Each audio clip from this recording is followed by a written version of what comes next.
இதிலே நாங்கள் அதாவது சட்டவிரோதமான ஒரு நடவடிக்கைகளையோ அல்லது கௌரவ நீதிமன்றத்தினுடைய தீர்ப்பையோ அவமதிக்கும் வகையிலே ஒருபோதும் மேற்கொள்ளவில்லை, ஒரு நடவடிக்கைகளை மேற்கொள்ளவில்லை என்றும் இங்கே இடம்பெறுவது ஜனநாயக ரீதியாக அகிம்சை ரீதியாக நீதிமன்றங்களுடைய தீர்ப்புகளுக்கு மதிப்பளிக்கப்பட்ட நடவடிக்கைகள் தான் இடம்பெறுகின்றது என்பதை அங்கே தெளிவுபடுத்தியிருந்தோம். இந்த நிலைமையிலே அங்கே போலீசார் மக்கள் மீது வன்முறையை பிரயோகிக்க முயற்சித்து வன்முறையில் ஈடுபட்டு கொண்டு அதே நேரத்திலே எங்கள் 5 பேரை தேடி வந்து கைது செய்தனர்.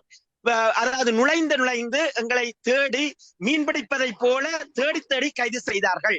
மிகவும் வன்முறையை எங்கள் மீது பிரயோகித்தார்கள். தாக்குதல்கள் நடத்தப்பட்டது.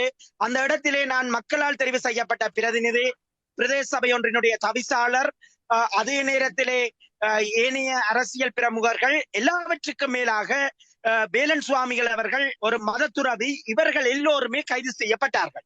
இவர்கள் கைது செய்யப்பட்ட இடத்திலே தான் இந்த இடத்திலே பிரச்சனை எழுந்தது. அதன் பின்னர் மிகவும் பலோத்காரமான முறையிலே எங்களை போலீஸ் நிலையம் அழைத்துச் சென்றார்கள். அழைத்துச் செல்லவில்லை, இழுத்துச் சென்றார்கள். அதன் பின்னராக எங்கள் மீது வாக்குமூலங்கள் பதிவு செய்யப்பட்டன.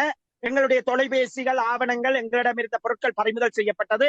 சப்பாத்து முதலாக கலட்டப்பட்டு, அதே நேரத்திலே உடலில் இருந்த பெல்ட் முதலாக கலட்டப்பட்டு சிறையிலே அடைக்கப்பட்டோம்.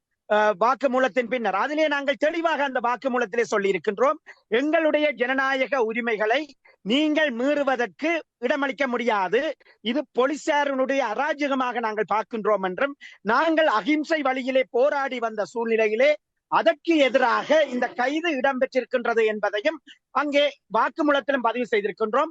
பின்னரான சூழ்நிலையிலே ஏதோ ஒரு பாரிய கைதிகளை கொண்டு செல்வது போன்று மீளவும் வாகனங்களிலே ஏற்றப்பட்டு போலீஸ் தொடரணி வாகனங்களுடைய பாதுகாப்புடன் கௌரவ நீதிபதி அவர்களுடைய இல்லத்திலே முன்னிலைப்படுத்தினார்கள். அதிலே குற்றப்பத்திரிகை தாக்கல் செய்து எங்களுக்கு எதிராக, அதாவது கௌரவ நீதிபதி அவர்களால் 1 லட்சம் ரூபாய் பிணையிலே நாங்கள் விடுவிக்கப்பட்டிருக்கின்றோம். ஆட்பிணையிலே விடுவிக்கப்பட்டிருக்கின்றோம். அந்த அடிப்படை தான் இடம்பெற்றது.